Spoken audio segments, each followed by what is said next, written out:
All right, so we just made it through all of this. It's telling us to wait. Got it. We're gonna go back. We're gonna do it all over again. Professor, please skip through this. Obviously, him talking and me making comments to reinforce some of the knowledge that I have since watching and answering these slides. So we're gonna start and go all the way through and see if we still get the wait message. Hi, Mr. Anderson, and welcome to Biology Essentials video number 16. This is on transport across a cell membrane. If you haven't watched the video on cell membranes, so the parts of the cell membrane like the phospholipids, the glycolipids, the proteins, cholesterol, if you haven't watched that, make sure you do that first, because I'm assuming that you know all the parts of a cell membrane as we talk about transport. So imagine right here we've got, on this side, we've got some gas. It's in a container, but it's locked within that container, so it's sealed within the container. So if I were to open up that container on one side, what's going to happen? Well, these molecules are moving around. They're constantly bumping off of each other. And so when you open up a new space on this side, they're going to randomly diffuse. Now, how much energy does that require? It requires no energy at all.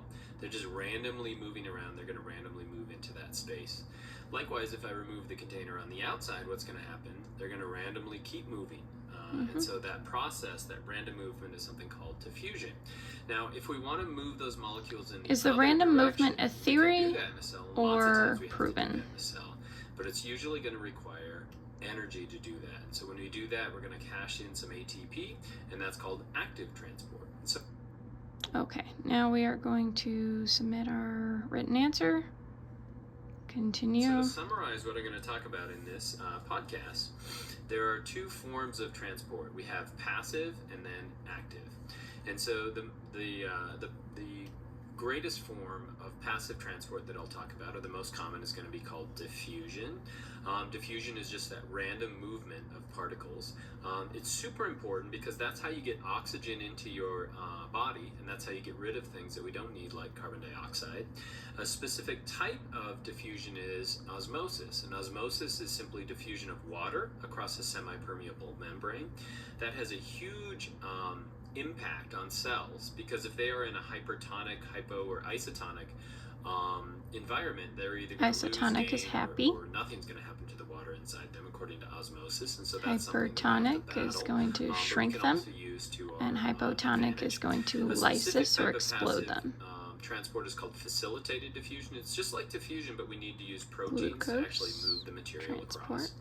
These things, passive transport, require no energy. So active transport is requires energy through ATP or adenosine triphosphate. Across their gradient or against their gradient. What that means to move against your gradient is to move where you don't want to go.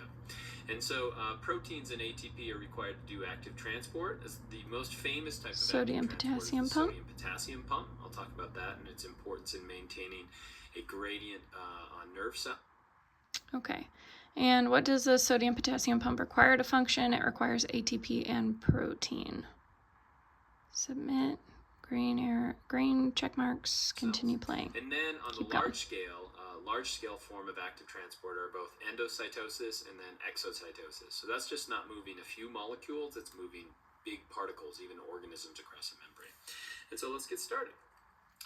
First type is going to be called diffusion, remember? Diffusion requires no energy. It's just molecules moving around randomly and then filling in a space. And so in this diagram right up here, I've got two gases. We'll call this gas A and then gas B, which is going to be a little bit darker. They're separated by a wall.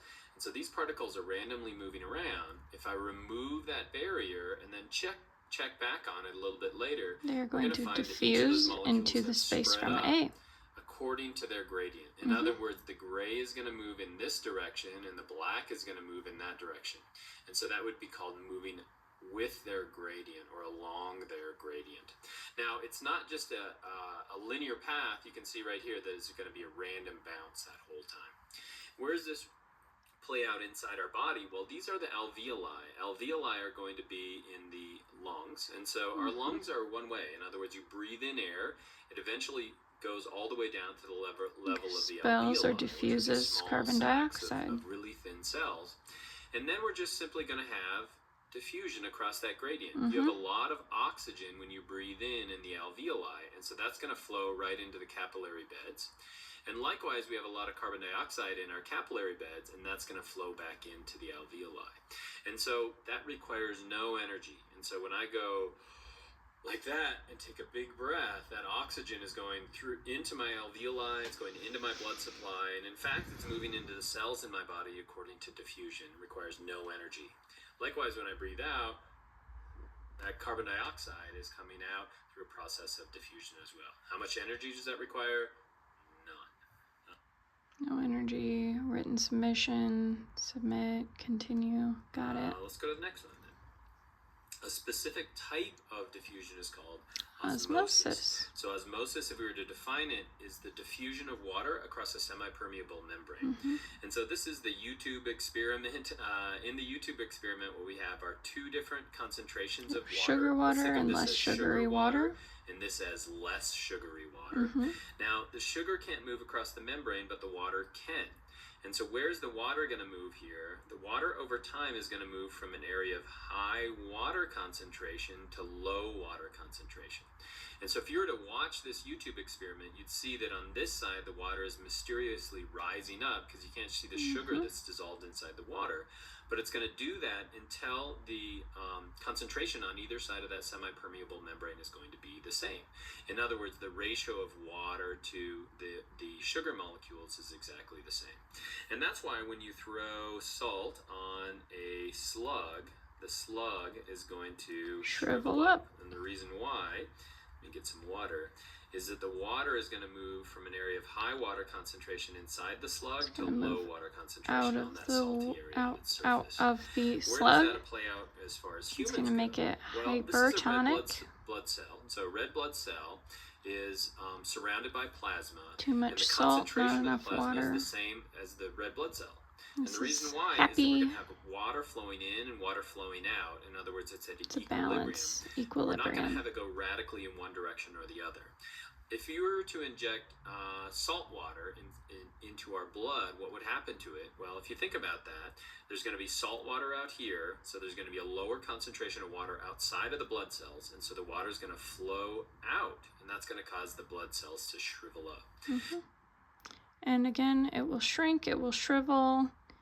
Okay, and we got a check mark. Continue Likewise, playing. if you were to inject distilled water into Distilled blood, water into blood. now we actually have more water outside And the blood cells. So the therefore, concentration of there's water is greater out it's here. going It's to be going to flow into the blood, hypotonic and it's because actually there's going to not lyse enough the cell. salt. It's going to explode the cell. Yep, So lyses if you're the cell. surrounded by a liquid that has a higher solute concentration, we call that hypertonic. If it's lower, we call that hypotonic. Hypotonic. And then eventually when we reach equilibrium, we call Not it enough isotonic. solute. But it's the movement of water across a semi-permeable membrane. Not What's enough the solvent. semi-permeable membrane? In this case, it's the cell membrane. It's that membrane that surrounds all living things. An example of diffusion where we still don't require energy, but we do require protein is something called facilitated diffusion. So an example of this could be if we're moving, it looks like sugar molecules right here. So sugar molecules like this, but we're moving it through a protein, or we're moving it through a protein that has a different conformation. Conformation is the shape of the protein. It's still moving along its gradient. In other words, if you look up here, we have a greater concentration of sugar, greater concentration of this molecule up here. It's still moving along its gradient. In other words, from a high concentration to a low concentration. But since it's requiring a protein to do that, we call that facilitated diffusion. An example of that, I made a little animation here. We can use something Again, called requiring a the protein, glucose so this will transport. be the That's protein. I love that word. So the glucose transport protein is going to sit right within that phospholipid bilayer. So it's a protein inside here. Now we've got our glucose here, out here. And if you think about it, its gradient is in the top to the bottom. In other words, we have more glucose on the top than we do on the bottom. But it can't move through. Glucose is too large to move through this membrane. And so as it randomly moves along, there will eventually be a connection. So we make a connection right here. There's a chemical connection or a bond right here. that causes a conformational change in the glut and conformational change in this glucose transport protein. And so what that means is it's simply going to change its shape. As it changes its shape, then it's going to force that glucose in this direction. It's going to change so its glucose is conformation. still moving around randomly, but since we're using this protein to do that, then we call that facilitated diffusion. It's still moving along its gradient. Facilitated diffusion uses a passage in the cell membrane made of protein. And we get a green check mark for that. It's going to keep moving along its gradient until it hits another one, and it's going to move in that direction. Now, if you think about it, what if we want to move the glucose in the opposite direction? What if we want to make the glucose, instead of moving from a high concentration to a low, from a low concentration to a high? Where we see that might be during, for example, the lining of your small intestine. We've got a lot of glucose in the cells inside there, but maybe not a lot of glucose inside inside our stomach, inside the small intestine. Let's say we want to move it in the other direction. Well, then we could tap something called cotransport. So we could use, for example, sodium out here, and as sodium flows in this direction, we can carry the glucose in the other direction. But right now I'm hinting at the next form of transport, and that's called active transport. Active transport requires energy. And so the most famous of all active transport proteins is probably called the sodium-potassium pump. And sodium-potassium pump looks just like this. It's a protein. But what it's going to do is it's going to move sodium outside of the cell, and it's going to move potassium inside the cell. And if you think about it, we're moving sodium out here, and if you look at it, there's actually more sodium already out here. And we're moving potassium in the other direction. There's more potassium here on the inside. And so to do that, we have to use ATP. And so you can see right here that we have adenosine triphosphate that's attaching a phosphate to the sodium-potassium pump, and as it does that, it causes a change. It's causing a change in the shape, which is moving the sodium to the outside. It's moving the potassium to the inside, and then we have to use more ATP to do that. And so it's a constant supply of energy required to maintain that sodium-potassium pump. But all the nerves inside our body use a sodium-potassium pump, and lots of cells inside our body use the sodium-potassium pump to keep that correct balance of sodium on the outside and then potassium on the inside. But that's called active transport. It requires 1 ATP to move every 3 sodium ions and every 2 potassium ions to the inside. Big scale movement across a membrane is called endocytosis and exocytosis. And so endocytosis means moving cells inside. So when would you do that? Well, this right here is a phagocyte. A phagocyte is going to be a white blood cell that is going to move around and it's going to eat invading cells. And so if you think of all of these green bubbles out here as bacteria, we want to destroy the bacteria. And so we have these phagocytes, and what they'll do is they'll actually fold their membrane in. So they'll fold the membrane in, and as they do that, to the they phagosome, create a to the sphere called a lysosome. phagosome. And that phagosome is going to contain all of Lysis these, breaks down using digestive enzymes, and then it creates so it's not antibodies just a few molecules. over We're here. talking about a lot of material. There's even liquid in here as well. So that phagosome will move to the inside of the cell. It'll then attach to a lysosome, and it makes something called a phagolysosome. And what happens there? Well, this digestive enzymes are going to pour into this phagosome, and it's going to digest the material on the inside. We can then make antibodies based on the shape of that after it reaches the nucleus. But since we're taking in a large amount of material, that's endocytosis.